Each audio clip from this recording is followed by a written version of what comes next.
안녕하세요. 미국 주식 플렉스 애널리스트 김세환입니다. 최근 디즈니가 온라인 스트리밍 서비스인 디즈니 플러스 가입자 수가 굉장히 급증했다고 밝히면서 주가도 함께 튀어오르고 있습니다.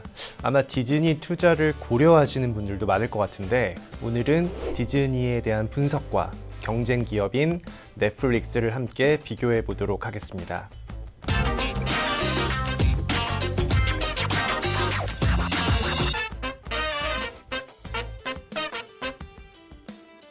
네, 먼저 결론부터 말씀을 드리면 디즈니의 새로운 OTT 플랫폼이죠. 디즈니 플러스, 아마 잘 아실 거예요. 이 가입자 수가 크게 증가했다고 밝히면서 이제 주가도 급등하긴 했지만 아직은 여러 가지 요소를 조금 더 복합적으로 고려해 봐야 된다. 그렇기 때문에 펀더멘털은 아직은 견고하지는 못하다는 그런 판단입니다. 디즈니는 지난 목요일이죠. 12월 10일 현지 시간이고요. OTT 채널인 디즈니 플러스 가입자 수가 크게 증가했다고 밝히면서 다음날 주가는 무려 13%가 급등을 했습니다. 디즈니의 2024년 회계연도 기준으로 예상 가입자 수는 2억 3천만 명에서 2억 6천만 명으로 현재 넷플릭스의 2억 100만 명을 넘어설 것으로 그렇게 기대를 하고 있습니다. 자, 디즈니의 11월 말 기준으로 디즈니 플러스의 가입자 수는 8,700만 명. 불과 런칭한 지 1년 만에 지금 만들어낸 숫자예요. 1년 만에 거의 9천만 명에 가까운 숫자를 만들어내면서 넷플릭스 대비해서는 아직은 43% 수준입니다. 넷플릭스가 지금 현재 2억 100만 명의 가입자 수를 가지고 있고요. 근데 이 지금 디즈니가 만들어낸 이 숫자가 만들어진 속도가 굉장히 빠르게 넷플릭스보단 빠르게 나타나고 있어요. 물론 현재 OTT라는 그런 이제 트렌드를 업고 나타난 결과이기도 하지만 넷플릭스가 예전에 이제 본격적으로 서비스를 확대하기 시작한 연도는 2011년입니다. 2011년부터 2016년까지 약 8,900만 명의 가입자를 달성을 했는데 그렇게 오랜 기간이 걸린 걸 디즈니는 이제 1년 만에 만들어냈다는 게 조금 이제 시장은 굉장히 놀랍게 반응을 했습니다. 디즈니는 회계연도 기준으로 2024년까지 가입자 수를 6천만에서 예전에는 예상이 6천에서 9천만 명이었는데 그건 지금 1년 만에 만들었죠. 새로 이제 가이던스를 제시한 건 2억 3천만 명에서 2억 6천만 명으로 상향 조정을 했어요. 디즈니가 가지고 있는 기존 채널이 이제 ESPN 플러스 스포츠 채널이죠. 이 ESPN 플러스도 기존에는 이제 케이블 TV였어요. 원래 ESPN이라는. 근데 이제 코드 커팅이라는 다들 이제 케이블 TV나 공영방송을 보지 않고 인터넷으로 온라인으로 간단하게 보는 그런 코드 커팅 현상이 발생하면서 ESPN 플러스를 굉장히 많은 비용을 투자해서 내놓았고 거기서 높은 가입자 수를 기록을 하고 있습니다. 그리고 훌루, 이 ESPN 플러스와 훌루를 합산할 경우 디즈니 플러스까지 합산할 경우에는 3억에서 3억 5천만 명의 가입자를 2024년까지 달성할 것이라고 예상을 하고 있습니다. 자, 일단은 이 디즈니 플러스의 성장세라든지 OTT로 전환하는 온라인 비디오 플랫폼으로 전환하는 이 트렌드에 대한 성장은 당연히 저희도 의심하진 않습니다. 하지만 이렇게 빠른 성장을 기록한 디즈니의 주가를 한번 살펴보면 이미 조금 주가에는 어느 정도 이러한 성장성이 반영이 되어 있다는 저희 판단입니다. 자, 디즈니의 12개월 선행 자기자본이익률은 지속적으로 감소하고 있습니다. 하지만 주가는 자본금 대비 상승을 하고 있어요. 이 얘기는 자본금 대비 이익은 감소하고 있는데 주가가 올라가고 있는 겁니다. 그래서 디즈니의 이제 제가 다소 주가가 높다고 판단하는 이유는 첫 번째는 자사주 매입이 감소하고 있습니다. 자사주 매입이 감소하게 되면은 주주 환원이 줄어든다는 거죠. 그럼 당연히 자기자본 이익률이 줄어들게 되어 있고요. 두 번째는 안정적으로 현금이 발생하던 디즈니랜드 매출이 굉장히 코로나19 때문에 부진하게 나타나고 있습니다. 사실 디즈니의 매출액 중에 코로나19 전으로 했을 때는 가장 높은 매출 비중을 차지하고 있던 게 바로 디즈니랜드 이쪽 사업부였어요.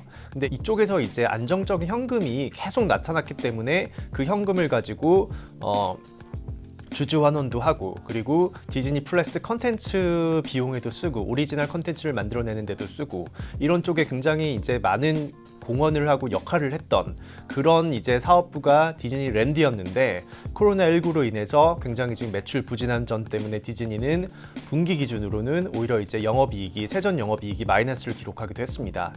그 세 번째는 비용하고 부채 증가에 따른 펀더멘털 약화예요.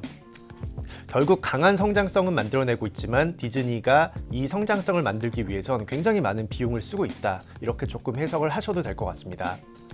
2017년 이후에 총 주주 환원율이 디즈니는 감소하면서 자기자본이익률도 함께 감소하고 있어요.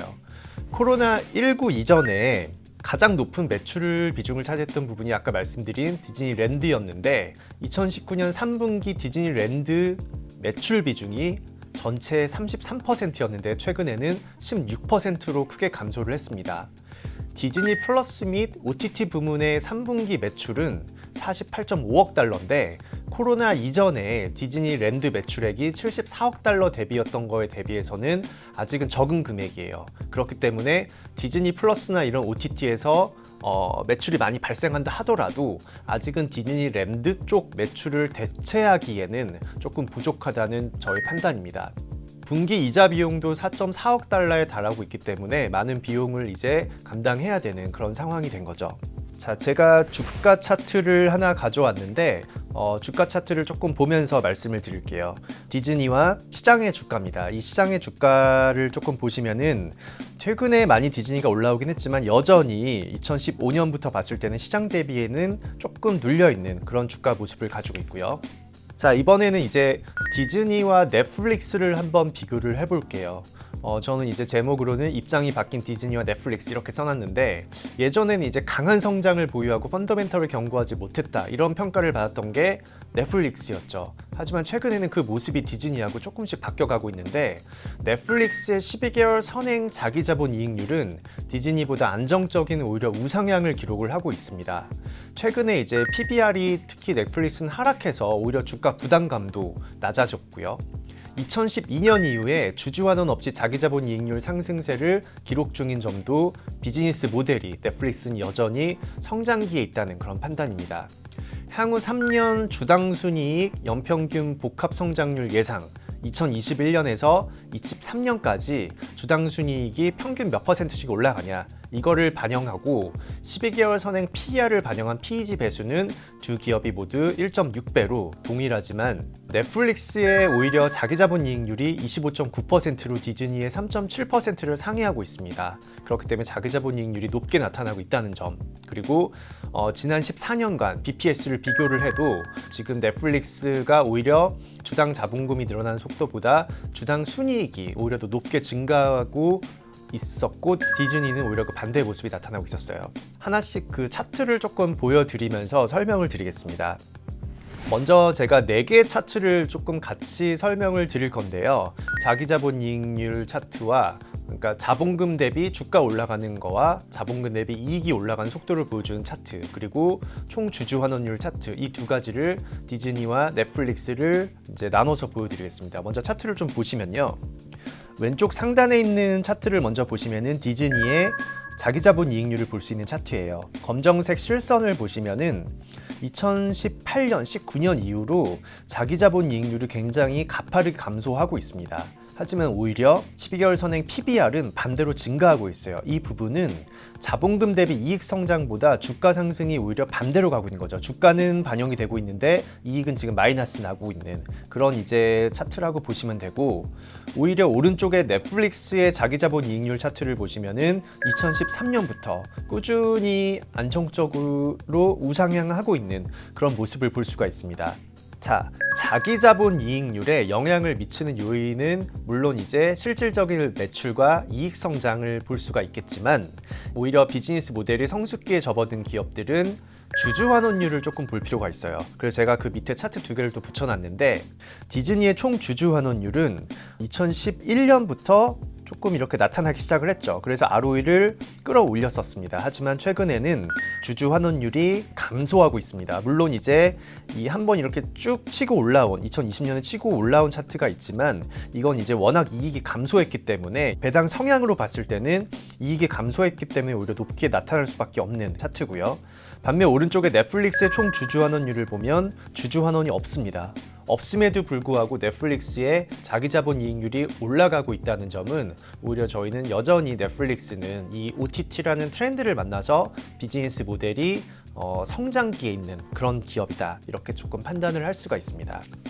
자, 그 다음 두 번째 차트는 디즈니와 넷플릭스의 이제 과거 14년 주당 순이익 연평균 복합 성장률과 그 다음에 주당 자본금 성장률을 보여주는 차트입니다. 보시면은 디즈니는 주당 순이익 성장률이 오히려 낮지만 넷플릭스는 주당 순이익 성장률이 BVPS보다 더 높게 나타나는 걸 볼 수가 있고요. 이게 높다는 건 이제 자기 자본 이익률이 더 상승할 수 있는 요인이었다. 그 상승 요인은 이익에서 나타나고 있다. 이렇게 말씀을 드릴 수가 있고요.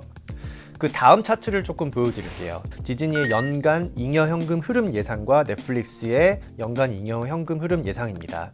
디즈니는 2018년 이후에 프리캐시 플로우라고 부르죠. 잉여현금 흐름이 굉장히 가파르게 감소했어요. 물론 많은 비용을 쓰면서 온라인으로 전환하는 데 따른 그런 부분이긴 하지만 회복세가 나타나는 게 이제 2022년 정도부터라고 생각을 하시면 될 것 같고요. 오른쪽에 넷플릭스 같은 경우는 계속적으로 연간 잉여현금 흐름이 적자를 보이다가 2020년부터 플러스로 조금 돌아섰지만 2021년에는 마이너스 다시 플러스로 돌아서는 모습을 볼 수가 있습니다. 넷플릭스가 이제 잉여현금 흐름이 만약에 안정적으로 플러스로 계속 상승하기 시작을 했다라고 하면 넷플릭스 입장에서는 한 해에 어떻게 보면 보험을 들어놓은 거라고 생각을 할 수도 있을 것 같아요. 왜냐하면 주가가 조금 빠지기 시작을 하면 주주환원을 시작을 해서 자기 자본 이익률 올리고 주가를 서포트할 수 있는 그런 여력이 생기는 거기 때문에 이런 이제 연간 잉여현금 흐름 예상도 저희가 한번 꼼꼼히 체크를 해봐야 되는 그런 요소입니다. 연간 주당 순이익 예상을 살펴보시면은 디즈니 같은 경우는 주당 순이익이 2018년부터 감소하기 시작을 했죠. 물론 이제 많은 비용을 써가면서 높은 성장성을 얻어가기 위해 비용 증가로 인한 부채도 많이 발행을 했고요. 그런 비용 증가로 인한 EPS가 하락을 나타났지만 2022년부터는 점진적으로 아까처럼 잉여현금 흐름이라든지 주당 순이익이 이제 우상향하는 컨센서스가 나와 있고요. 반면 넷플릭스 같은 경우는 주당 순이익이 꾸준히 우상향하면서 증가를 하고 있습니다. 그렇기 때문에 이런 숫자적인 측면만 봤을 때는 여기서는 디즈니보다는 오히려 지금 상태에서는 디즈니의 이제 강한 성장성이 어떻게 나올지 모르죠. 디즈니 플러스가 2024년까지 뭐 2억 6천만 명 찍을 거다 이렇게 예상을 했지만 뭐 내년에 또 이렇게 강하게 나타날 수 있는 거기 때문에 그런 부분을 예상하지 않은 현재 숫자만 놓고 봤을 때는 넷플릭스의 숫자가 조금 더 펀더멘털이 견고하게 나타나고 있는 부분을 확인을 할 수가 있습니다. 마지막으로 위험 대비 보상 비율을 한번 살펴볼게요. 한 단위, 1단위의 위험을 적용했을 때 지난 5년 기준으로 연율화 수익률이 어떻게 조금 나왔는지를 살펴보면 넷플릭스가 같은 동일한 위험을 적용을 했을 때 가장 높은 연율화 수익 비율이 나온 걸 확인을 할 수가 있습니다. 그렇기 때문에 지금 아까 말씀드린 대로 다시 한번 종합을 해드리면 넷플릭스 현재 상태에서 넷플릭스의 숫자가 디즈니보다는 조금 낮다라고 지금 생각을 하고 있고요. 디즈니는 물론 성장성은 강하지만 어느 정도 그 성장에 대한 기대감이 일단은 주가에는 조금 반영이 되어 있다. 이렇게 정리를 해볼 수 있을 것 같습니다.